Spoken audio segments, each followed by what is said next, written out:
नमस्कार दोस्तों, स्वागत है आप सभी का biology by Sandeep Tandon YouTube education platform में। हम प्लांट किंगडम के विषय में अध्ययन कर रहे थे, जिसके अंतर्गत हमने लास्ट वीडियो के अंतर्गत एल्गी के विषय में डिटेल से बात कर ली थी। एल्गी के अंतर्गत 3 क्लासेज मुख्य रूप से आती हैं, उसमें क्लोरोफाइसी, रोडोफाइसी और फियोफाइसी, इन तीनों के विषय में हमने डिटेल से बात कर ली थी। प्लांट किंगडम के अंतर्गत जो हमारा नेक्स्ट टॉपिक आता है वो है ब्रायोफाइटा।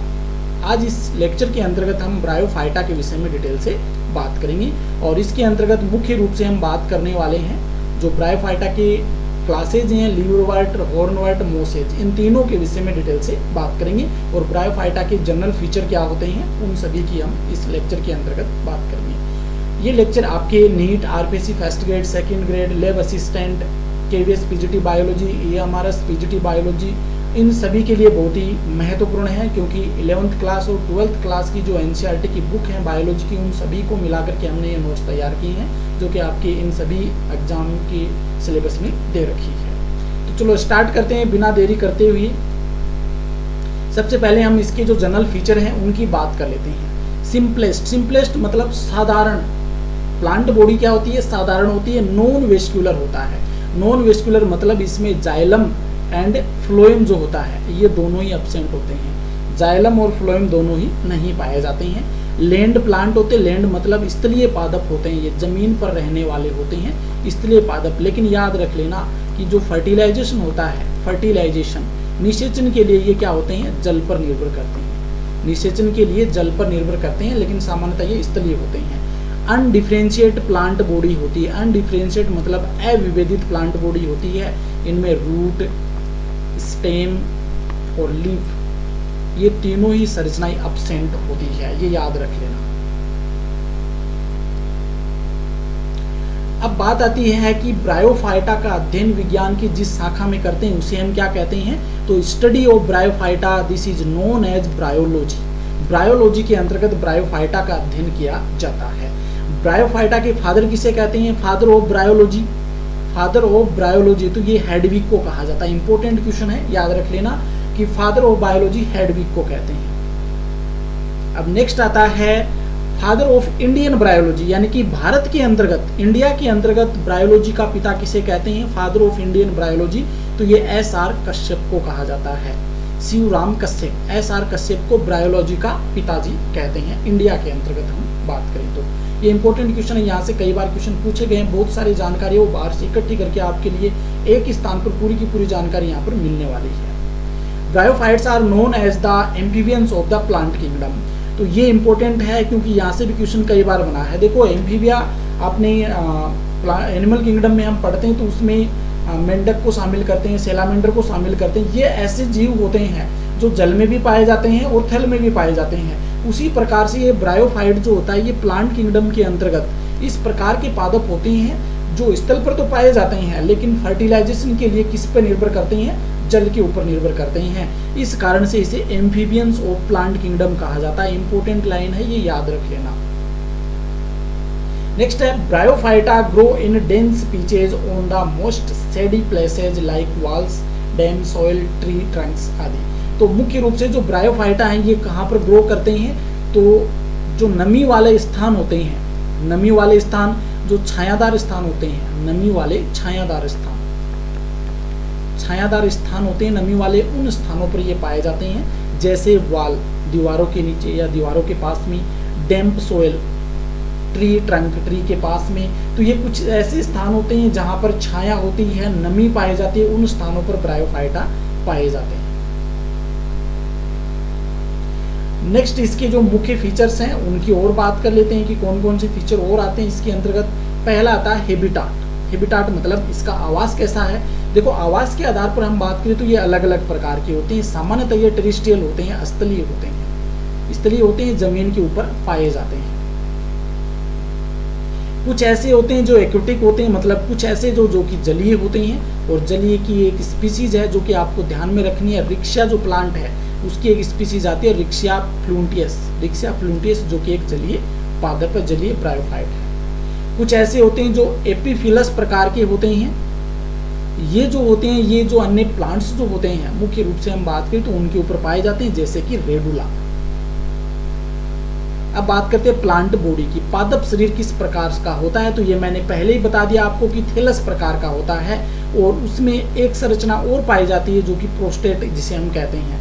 देखो मुख्य रूप से हम बात करें तो थैलस संरचना इनकी होती है, और इसके साथ में एक स्ट्रक्चर और देखने को मिलती है। जब इसकी लाइफ साइकिल की हम बात करें तो प्रोस्टेट नामक एक संरचना और पाई जाती है। थैलस मतलब क्या होता है कि रूट, स्टेम और लीफ, इनकी ये संरचना इनमें नहीं पाई जाती है, और इसके उदाहरण हैं जैसे कि रिक्शिया, एंथासिरोस, मार्केंशिया, ये इनके एग्जाम्पल हैं जिनमें प्लांट बॉडी में थैलस और प्रोस्टेट दोनों संरचनाएं देखने को मिलती हैं। कुछ ऐसे होते हैं जिनमें इरेक्ट पाए जाते हैं, मतलब सीधी की सीधी शाखाएं होती हैं, सीधी की सीधे प्लांट पाए जाते हैं, जैसे कि मोसेस। आगे हम इनकी डिटेल से बात करने वाले हैं। इनमें क्या होता है, रूट तो एब्सेंट होती है लेकिन रूट के समान संरचनाएं देखने को मिलती है। रूट लाइक स्ट्रक्चर्स पाए जाती है जिसे राइजोड्स कहते हैं, राइजोड्स कहते हैं, और हिंदी में इसे मूलाभास कहा जाता है। मूलाभास, ये याद रख लेना, इंपॉर्टेंट है। Root like structure called rhizoids, मूलाभास। Fix them to the soil, जो कि सोइल में फिक्स रहते हैं, जो कि जो प्लांट होते हैं इनको एक स्थान पर स्थिर रखने का कार्य करते हैं। जैसे रूट करती है ना, उसी प्रकार से ये कार्य राइजोड्स के द्वारा किया जाता है। Plant body is differentiated into stem like and leaf like structure. Plant body सामान्यतः डिफरेंशिएट होती है, लेकिन डिफरेंशिएट इनटू स्टेम लाइक संरचना होती है, इनमें पाई जाती है। स्टेम नहीं होती, स्टेम की जैसी कुछ संरचनाएं देखने को मिलती है। लीफ लाइक संरचना भी इनमें पाई जाती है, और जड़ के स्थान पर राइजोड्स देखने को मिलते हैं। Vascular tissue are absent. सामान्यतः वेस्क्यूलर जो टिश्यू होते हैं, जाइलम और फ्लोएम, जाइलम और फ्लोएम, ये एब्सेंट होते हैं, ये नहीं पाए जाते हैं। वेस्क्यूलर टिश्यू का इनमें अभाव होता है। ये देखिए यहाँ पर, ये सामान्यतः दो अवस्थाएं देखने, स्पोरोफाइट और ये गेमेटोफाइट है। ये स्पोरोफाइट है, मुख्य पादप का इसका गेमेटोफाइट, ये अगुणित और ये द्विगुणित होता है। अब देखिए यहाँ पर ये राइजोइड्स होते हैं, नीचे आप देख सकते हैं जड़ के समान ही संरचना होती है राइजोइड्स, और ये मेन एक्सिस होता है जो कि किसके समान, जिसे हम सीटा भी कह सकते हैं ऊपर की ओर, और ये नीचे यहाँ पर भी कह सकते हैं इसे मेन एक्सिस, जो कि तने के समान होता है, और पत्ती के समान संरचना ये रही यहाँ पर, ये पत्ती की जैसी संरचना पाई जाती है, और ऊपर कैप्सूल पाए जाते हैं। ये आगे हम बात करने वाले हैं क्योंकि ये रिप्रोडक्टिव पार्ट होता है। ये इसके जनरल फीचर हो गए। अब रिप्रोडक्शन की हम बात कर लेते हैं। वेजिटेटिव रिप्रोडक्शन है, ये किसके माध्यम से, फ्रेगमेंटेशन यानी कि विखंडन, और बडिंग यानी कि मुकुलन के द्वारा, और ट्यूबरस के द्वारा, जो प्लांट के पार्ट होते हैं उनके द्वारा भी क्या होता है, वेजिटेटिव कायिक जनन देखने को मिलता है। वेजिटेटिव रिप्रोडक्शन फ्रेगमेंटेशन और बडिंग के द्वारा होता है। एसेक्सुअल रिप्रोडक्शन, जिसके लिए एक विशेष प्रकार की संरचना पाई जाती है जिसे गेमी कहते हैं। इंपॉर्टेंट है, यहाँ से क्वेश्चन कई बार पूछा गया है कि एसेक्सुअल रिप्रोडक्शन गेमी के द्वारा होता है, और एसेक्सुअल बर्ड्स होती है जो कि लीवरबर्ट में पाई जाती है। एसेक्सुअल अलैंगिक कलिकाएं होती हैं ये, जो कि लीवरबर्ड्स में देखने को मिलती है। सेक्सुअल रिप्रोडक्शन की हम बात करें तो the vegetative plant body is the gametophyte. इनकी जो कायिक संरचना होती है, मुख्य कायिक संरचना होती है, या मेन प्लांट बॉडी की हम बात करें तो वो गेमेटोफाइट होती है। इसके अलावा हम बात करें and all members are homospores. अधिकांशतया जितने भी इसके अंतर्गत प्लांट आते हैं ना, वो सभी कैसे होते हैं, होमोस्पोर्स होते हैं। जो स्पोर्स होते हैं वो एक समान होते हैं। स्पोर्स जो होते हैं वो समान होते हैं, इनमें सिमिलर होते हैं, डिफरेंस देखने को नहीं मिलता है। मेल और फीमेल दोनों ही एक समान होते हैं, गेमेट्स जो होते हैं या फिर स्पोर्स जो होते हैं। तो सेक्सुअल रिप्रोडक्शन के लिए हम बात करें तो वेजिटेटिव प्लांट बॉडी गेमेटोफाइट इनमें पाई जाती है। होमोस्पोर्स होते हैं, ये स्पोर्स एक समान देखने को मिलते हैं। देखो ये इस होमोस्पोर्स से एक क्वेश्चन यहाँ से निकल करके आता है कि जिनमें हेटेरोस्पोर्स होते हैं, स्पोर्स अलग अलग प्रकार के देखने को मिले, जैसे मेल फीमेल दोनों ही डिफरेंट हैं, तो उन्हीं में बीज का निर्माण होता है। सामान्यतया बीज का निर्माण वहीं से स्टार्ट होता है। अगर होमोस्पोर्स है तो उनमें बीज का निर्माण नहीं होता है। Multi cellular sex organs present, बहुकोशिकीय सेक्स ऑर्गन पाए जाते हैं। And are found in clusters, ये क्लस्टर में देखने को मिलते हैं। ये नाम याद रख लेना। Male reproductive organs is the club shape, club shape होता है मेल रिप्रोडक्टिव ऑर्गन। कैसा होता है, क्लब शेप, और जिसे हम एंथ्रीडियम कहते हैं। जबकि फीमेल पार्ट जो होता है कि फ्लास्क के समान होता है, जिसे आर्किगोनियम कहते हैं। ये क्लब के समान होता है और ये फ्लास्क के समान होता है। तो मेल रिप्रोडक्टिव ऑर्गन एंथ्रीडियम कहलाता है, फीमेल रिप्रोडक्टिव ऑर्गन आर्किगोनियम कहलाता है। Antheridium produce by flagellated antherozoids. Important है ये कि एंथ्रीडियम जो होता है कि जो कि मेल रिप्रोडक्टिव ऑर्गन होता है वो बाई फ्लैजिलेटेड एंथ्रियोजोइड्स उत्पन्न करता है, मतलब द्विकशाभिकी पुंमणु जिसे हम कह सकते हैं, और वैसे बाई फ्लैजिलेटेड एंथ्रियोजोइड्स, इसमें 2 फ्लैजिला पाए जाते हैं। और ये कैसे होते हैं? मोटाइल होते हैं, गतिशील होते हैं। फ्लैजिला उपस्थित मतलब गतिशील होते हैं, जबकि आर्किगोनियम होता है ये एग उत्पन्न करते हैं। आर्किगोनियम क्या उत्पन्न करते हैं? एग प्रोड्यूस करते हैं। Antherozoids fuse with the egg to form the zygote. ये 2 एंथ्रोजोइड्स जो होते हैं, एंथ्रोजोइड्स जो होते हैं, जो मेल गेमेट होते हैं, ये फीमेल गेमेट यानी कि एग, इसके साथ में फ्यूज हो जाते हैं, फ्यूज होकर के जाइगोट बनाते हैं। ये एगुणित संरचना होती है, जबकि जाइगोट जो बनता है ये द्विगुणित संरचना होती है।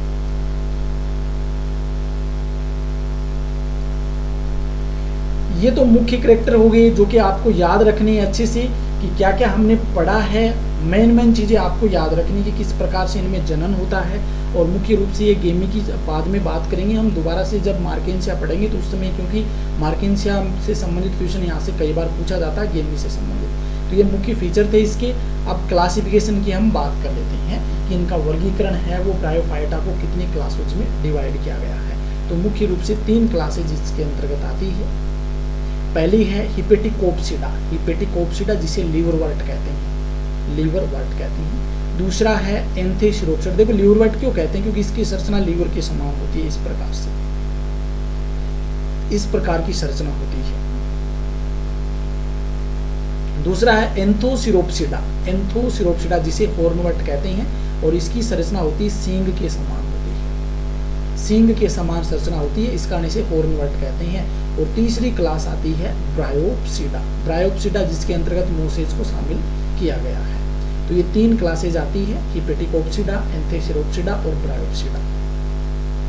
यहाँ पर देख सकते हैं ये मोसेज हैं, ये नीचे वाले देखिए सीधे के सीधे होते हैं, इरेक्ट, और ये लीवरवर्ट है और ये हॉर्नवर्ट है। ये तीनों आप यहाँ पर देख सकते हैं।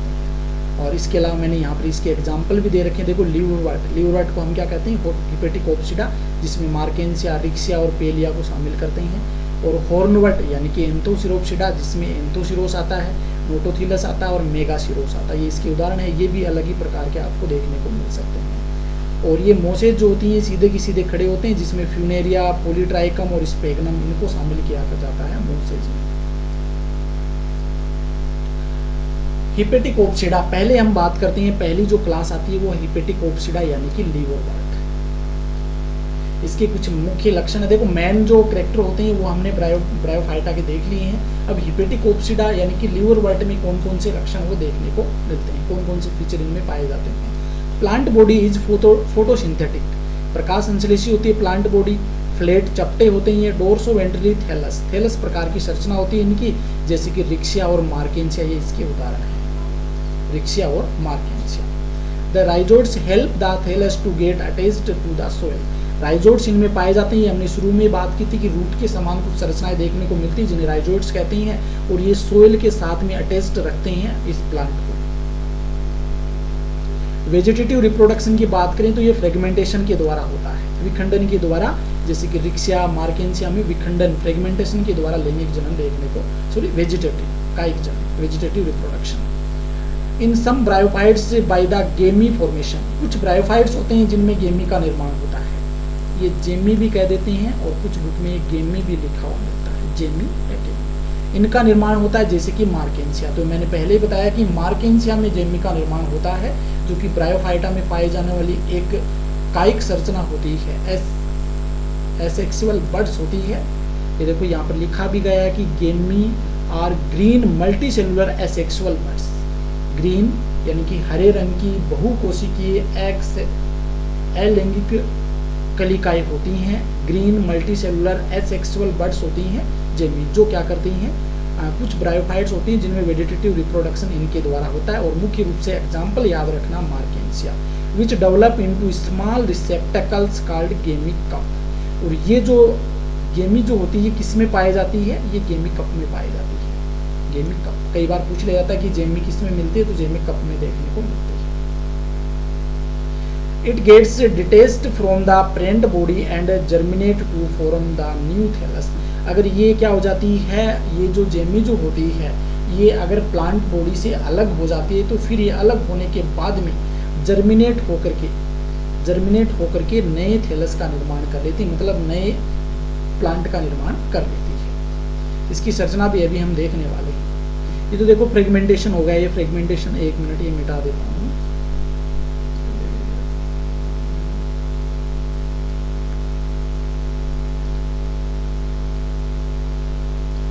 ये फ्रेगमेंटेशन का उदाहरण, फ्रेगमेंटेशन रिक्शा में देखने को मिलता है। ये देखो किस प्रकार से होता है। ये जो 5 शाखा है ना, ये 4-5 शाखा है, जो ये सभी अलग हो जाती है और एक नए प्लांट का निर्माण कर लेती है। अब नेक्स्ट जो हम जेमी की बात करें तो ये देखिए यहाँ पर ये रहे, ये जेमा कप है जिसमें जेमी पाई जाती है। ये जब प्लांट बॉडी से अलग हो जाती है तो नए प्लांट का निर्माण कर लेती है। ये मार्केंशिया का संरचना है जिसमें एक तो फीमेल थैलस है, ये फीमेल थैलस है और ये मेल थैलस है। फीमेल थैलस को आर्कीगोनियम का निर्माण होता है फीमेल थैलस पर, और मेल थैलस पर होता है एंथ्रीडियोफोर का निर्माण, आर्कीगोनियोफोर, और इस पे एंथ्रीडियोफोर का निर्माण होता है। गेमा कप दोनों में पाए जाते हैं और दोनों में ही गेमा कप में क्या पाए जाते हैं, गेमी पाए जाते हैं जिनके द्वारा वेजिटेटिव रिप्रोडक्शन होता है और ये प्लांट बॉडी से अलग होकर के नए प्लांट का निर्माण कर देते हैं। ये मार्केंशिया में होता है। सेक्सुअल रिप्रोडक्शन की हम बात करें तो सेक्सुअल रिप्रोडक्शन के लिए सेक्स ऑर्गन्स पाए जाते हैं। एक तो एंथ्रीडिया होता है जो कि मेल रिप्रोडक्टिव ऑर्गन होता है, और एक आर्कीगोनिया होता है जो कि फीमेल रिप्रोडक्टिव ऑर्गन होता है, female. They are formed either on the same thallus और ऑन डिफरेंट थैले, यानी कि कुछ ऐसे प्लांट होते हैं जिनमें एक समान एक ही थैलस पर बन जाते हैं, कुछ ऐसे भी होते हैं जिन पे एंथ्रीडिया आर्कीगोनिया एक ही थैलस पर बन जाते हैं, लेकिन कुछ ऐसे होते हैं जिनमें अलग अलग थैलस पर भी बनते हैं, जो कि अभी हमने बात की थी, जो मार्केंशिया की हमने बात की थी, मार्केंशिया। उन मार्केंशिया के अंतर्गत हमने देखा था कि फीमेल जो होता है उसके ऊपर मेल पर एंथ्रीडियोफोर का निर्माण होता है और फीमेल पर आर्कीगोनियोफोर का निर्माण होता है। लेकिन कुछ ऐसे भी होते हैं जिनमें एक ही थैलस पर भी ये बन जाते हैं, मेल और फीमेल दोनों ही प्रकार के sex organs. Sporophyte is differentiated into 3 parts. Sporophyte होता है, इसकी संरचना थोड़ी सी टिपिकल होती है, जटिल होती है, जो कि 3 पार्ट में डिवाइड होता है, एक फूट, एक सीटा और एक कैप्सूल। फूट, सीटा, कैप्सूल तीनों ही याद रखनी है। एक बार इसकी हम संरचना भी देख लेते हैं। देखो इस प्रकार की संरचना होती है, जैसे यहाँ पर ये जो स्पोरोफाइट होता है ये गेमेटोफाइट पर निर्भर करता है। ये नीचे होता है गेमेटोफाइट, गेमेटोफाइट में कुछ पत्तियाँ पाई जाती है। इसमें हम बात करें तो यहाँ पर ये होता है, ये ऊपर वाला कैप्सूल हो जाएगा, ये बीच में सीटा है और ये हो जाएगा फूट। एक बार इसकी संरचना भी मैंने ऐड की है तो वो ये यहाँ पर देख लेते हैं। एक मिनट इसको मिटा देता हूँ।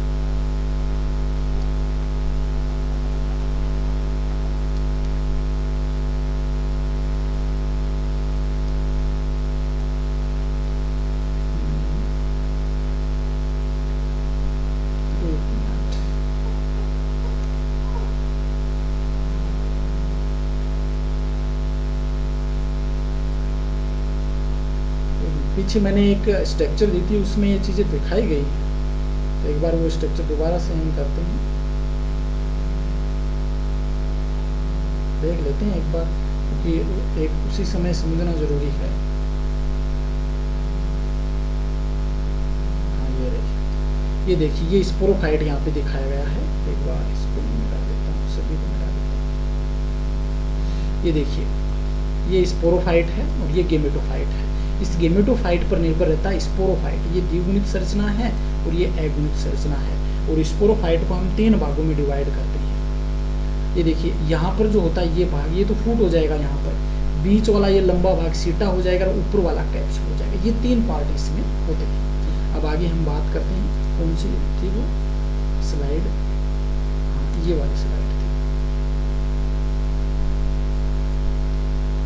हाँ यहाँ तक देख लिया था, ये मियोसिस वाला पार्ट हम देख रहे थे। अब देखो इसके बाद में देखो फूट, सीटा, कैप्सूल 3 भागों में डिवाइड होता है स्पोरोफाइट, और मियोसिस इसमें takes place into the capsule to form the haploid spores which germinate into free living thalloid gametophyte. अब जो कैप्सूल है ये वाला पार्ट, ये जनन भाग होता है, जनन भाग होता है, और इसमें क्या होता है, इसमें मियोसिस होता है। इस कैप्सूल में मियोसिस होता है और इसी कैप्सूल के द्वारा फिर किसका निर्माण होता है, स्पोर्स का निर्माण होता है। और स्पोर्स जो होते हैं ये अगुणित होते हैं।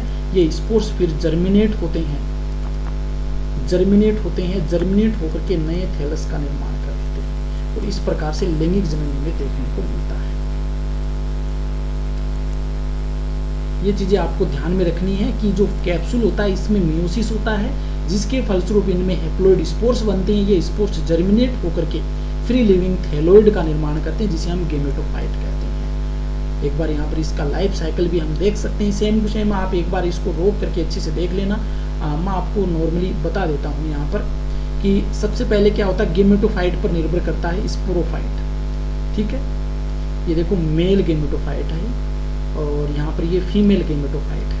फीमेल गेमेटोफाइट पर आर्किगोनियोफोर और मेल पर एंथ्रीडियोफोर। इससे जो बनते हैं, इससे एंथ्रीडिया बनते हैं और इसे एग या आर्किगोनिया हम कह सकते हैं। ये दोनों आपस में जुड़ते हैं और जुड़ करके क्या बनता है, जाइगोट बनता है। ठीक है, जाइगोट, ये देखो यहाँ पर जाइगोट बन गया। जाइगोट से क्या होता है, जाइगोट में फिर एनलार्ज्ड आर्किगोनियन, जाइगोट से फिर स्पोर्स का निर्माण होता है। ये यहाँ पर देखिए स्पोर्स बनेंगे, स्पोर्स का निर्माण होता है। ये स्पोर्स रहे बहुत सारे, ये स्पोर्स मिलकर के फिर जर्मिनेट होते हैं, जर्मिनेट होकर के फिर स्पोरोफाइट का निर्माण करते हैं, गेमेटोफाइट का निर्माण करते हैं। और ये एक साइकिल के रूप में चलता रहता है। एक बार अच्छे से रोक करके आप देखना, आपको अच्छे से समझ में आ जाएगा। 4-5 स्टेज याद रखनी है। एक तो देखो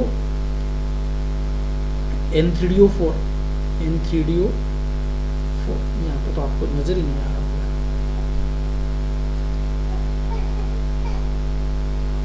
यहाँ पर देखिए एक बार, देखो एंथ्रीडियोफोर और एक आर्किगोनियोफोर।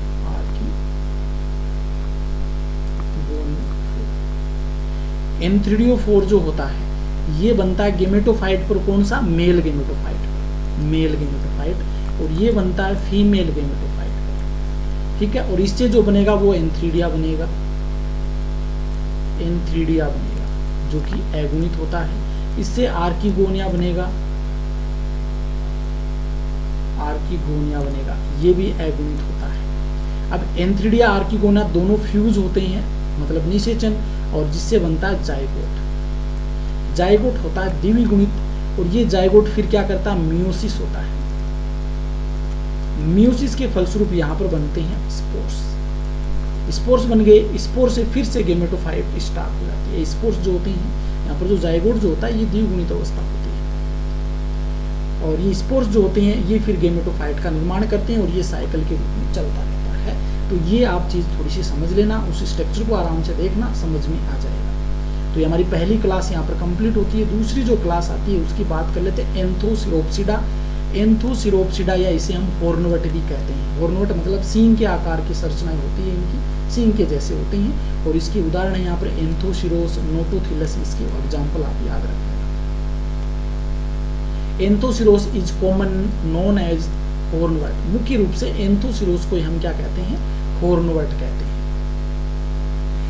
दे कंटेन पायरिनोड। देखो सामान्यतः ब्रायोफाइट में पायरिनोड नहीं पाए जाते हैं। आपने क्लोरोफाइसी जो सवाल देखे थे उनमें पायरिनोड्स पाए जाते थे, लेकिन जो एंथोसिरोप्सिडा है इनके कुछ लक्षण जो होते हैं ये एल्गी से मिलते जुलते होते हैं, एल्गी से समानता दर्शाते हैं ये, इस कारण से इनमें पायरिनोड देखने को मिलता है। इनके क्लोरोप्लास्ट में पायरिनोड पाए जाते हैं, और पायरिनोड मैंने अच्छे से एक्सप्लेन करके आपको वहाँ पर बताया था कि क्या होता है पायरिनोड।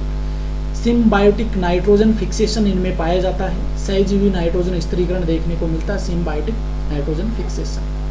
ये एंथोसिरोस की संरचना है, देख लीजिए आप अच्छे से, इस प्रकार की होते हैं ये।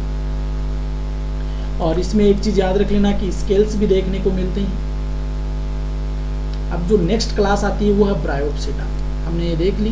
देखो इनमें कुछ ज़्यादा मुख्य जो लक्षण है वो हमने बात कर ली, एंथोसिरोप्सिडा के एग्जाम्पल ध्यान में रख लेना। इसके अलावा देखो हम बात करते हैं ब्रायोप्सिडा की, ब्रायोप्सिडा या मोसेज।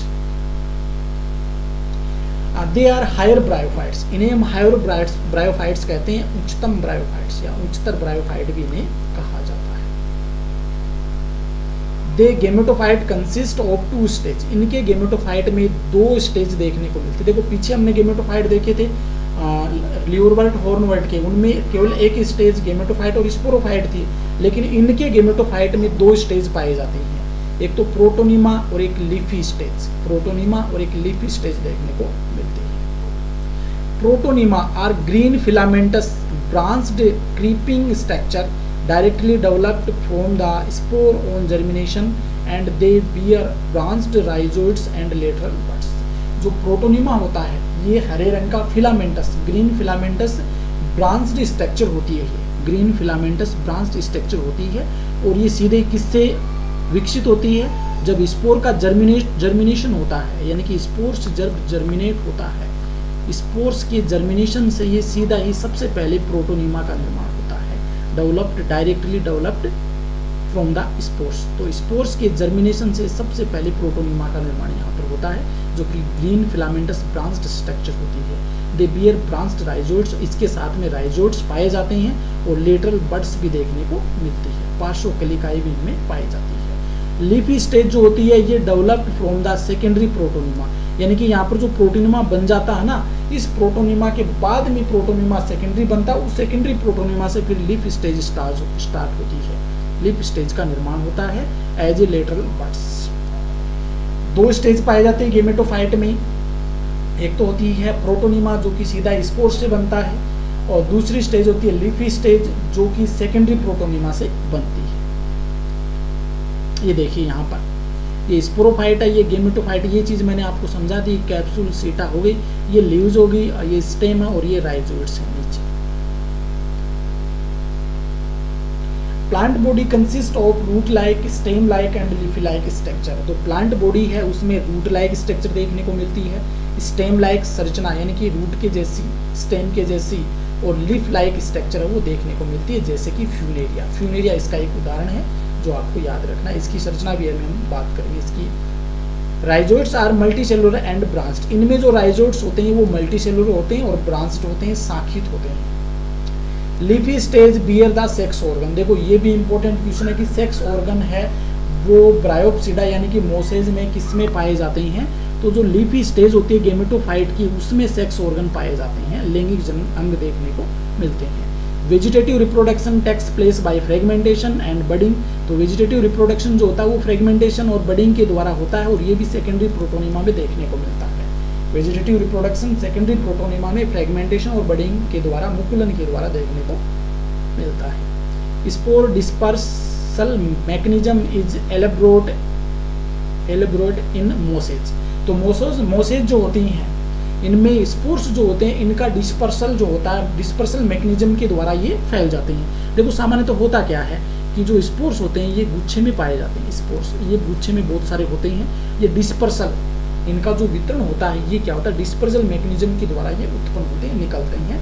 और जैसे कि फ्यूनेरिया, पॉलीट्राइकम, स्पेगनम ये इसके उदाहरण हैं, ब्रायोप्सिडा या फिर हम कह सकते हैं मोसेज का। ये इनकी संरचना एक बार देख लेते हैं, एक बार थोड़ा सा मैं यहाँ पर मिटा देता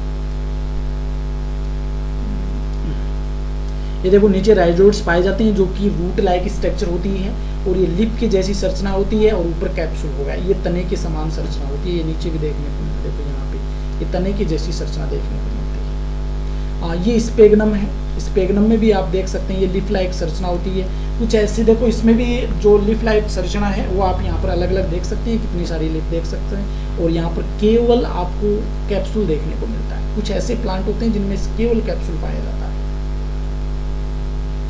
ये आपका जो ब्रायोप्सिडा क्लास है वो कंप्लीट होती है, जिसके जो इंपॉर्टेंट जो मुख्य लक्षण थे वो हमने देख लिए हैं। आप आराम से इनके नोट्स भी तैयार कर सकते हैं, क्योंकि जो आपके एग्जाम में पूछे जाने की संभावना वही चीज़ें यहाँ पर मैंने ऐड की है।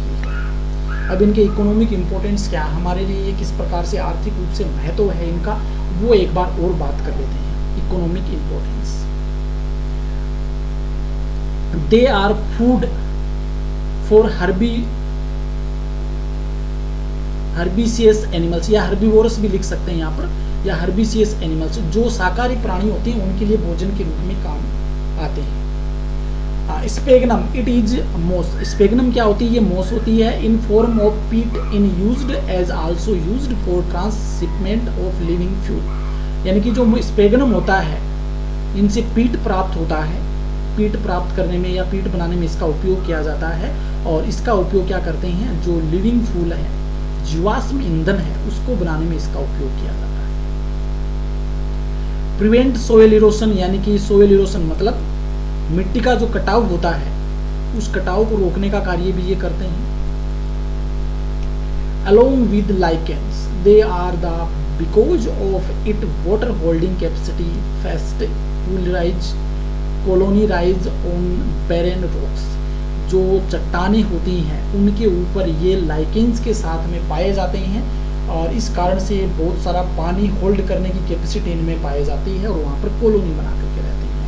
और उन जो रॉक्स होती हैं उनको तोड़ करके उनसे मिट्टी का निर्माण करने में ये सहायता करती है। They decomposers rocks making substrate for, ये मैंने आपको पहले ही बता दिया कि इनको तोड़ने का कार्य करती है कि डीकम्पोज रॉक्स मेकिंग सबस्ट्रेट, यानी कि ये लाइकेन के साथ में उस रॉक के साथ में यानी कि चट्टानों के साथ में चिपकी रहती है और उनको धीरे धीरे क्या कर देती है, तोड़ देती है और जिससे मिट्टी का निर्माण होता है। ये इनकी लाइफ साइकिल है, एक बार इनको भी अच्छे से देख लीजिए, शायद आपको अच्छे से समझ में आ जाए। कहाँ से स्टार्ट करें? हाँ, यहाँ से करते हैं। ये स्पोरोफाइट है, ये देखिए यहाँ पर ये गेमेटोफाइट है, यंग लीफी गेमेटोफाइट है जिसमें राइजोइड्स है। ये प्रोटोनीमा हम इसे हम कह सकते हैं, प्रोटोनीमा। अब इससे क्या होता है, यहाँ पर ये पूरा प्लांट बन गया गेमेटोफाइट और स्पोरोफाइट बनता है इससे। इसमें क्या होता है, एक तरफ तो आपके स्पर्म का निर्माण हो जाएगा और एक तरफ एंथ्रीडियम का। ये एंथ्रीडियम और ये स्पर्म है, ये देखो देख सकते हैं, ये स्पर्म है और ये एंथ्रीडियम है। ये दोनों जॉइंट होते हैं और जॉइंट होकर के क्या, ये देखो यहाँ पर नीचे, यहाँ पर तो सिर्फ अलग संरचना दिखाई गई है कि यहाँ से किस किस का निर्माण होता है। एंथ्रीडियम का निर्माण और यहाँ पर स्पर्म का निर्माण होता है। और नीचे देखिए यहाँ पर ये एग है जो कि आर्किगोनियम में पाया जाता है। ये एग और ये एंथ्रीडियम में स्पर्म उपस्थित होते हैं। ये एग और ये स्पर्म और ये एग दोनों मिलकर के किसका निर्माण कर देते हैं, जाइगोट का निर्माण। देखो दोबारा से बता देता हूँ ये चीज, इस संरचना को अच्छे से समझना आप। यहाँ पर देखो ये है एंथ्रीडियम जिसमें स्पर्म का निर्माण होता है, ये स्पर्म है। ये आर्किगोनियम जिसमें ये एग का निर्माण होता है। ये स्पर्म यहाँ से आती है, ये एग आता है, दोनों जुड़ करके जाइगोट बना लेते हैं। ये जाइगोट ग्रो करता है और ग्रो करने के बाद क्या होता है, ये देखो स्पोरोफाइट के ये भाग होते हैं, एनलार्ज्ड आर्किगोनियम बड़ी हो जाती है और फिर ये स्पोरोफाइट बन जाता है। यहाँ पे ये कैप्सूल है, ये सीटा है और नीचे ये पत्तियाँ देखने को, लीव्स जैसी संरचना, ये राइजोइड्स जो रूट की जैसी संरचना इनमें देखने को मिलती है। और फिर यहाँ पर क्लेप्ट्रा यानी कि ओपर्कुलम बनता है, क्लेप्ट्रा बनता है, फिर ये यहाँ पर बिखर जाता है। डिस्पर्सल मैंने आपको मेथड बताई थी ना, डिस्पर्सल मैकेनिज्म, उसके माध्यम से ये पूरे के पूरे स्पोर्स बिखर जाते हैं और बिखर करके जो जर्मिनेट हो जाते हैं, स्पोर्स क्या हो जाते हैं, बाद में जर्मिनेट होते हैं। जर्मिनेट होकर के फिर प्रोटोनीमा का निर्माण करते हैं। प्रोटोनीमा से गेमेटोफाइट बनते हैं, गेमेटोफाइट के रूप में फिर स्पोरोफाइट, और ये साइकिल के रूप में चलता रहता है। तो इस प्रकार से हमने जो ब्रायोफाइटा है, ब्रायोफाइटा के विषय में कंप्लीट स्टडी है वो कर ली है। ये मैंने आपको बता दिया कि किसके लिए इम्पोर्टेंट है। ये पूरा का पूरा मैटर आपका बहुत ही शानदार NCERT बेस्ड है, क्योंकि ये जो क्लासेज हैं आपके लिए बहुत ही महत्वपूर्ण साबित होने वाली है। आज के लिए इतना। ये क्लास कैसी लगी है कमेंट करके जरूर बताना। यदि आपको अच्छी लगी है तो इस चैनल को सब्सक्राइब कर लीजिए, बेल आइकन पर जरूर प्रेस कीजिए ताकि आने वाले वीडियो के नोटिफिकेशन आपको मिल सके। और ये जो नोट्स हैं आपको चाहिए तो आप मेरा टेलीग्राम चैनल या फिर फेसबुक पेज ज्वाइन कर सकते हैं, जो कि बायोलॉजी बाय संदीप सर के नाम से आपको मिल जाएगा। आज के लिए इतना ही, धन्यवाद।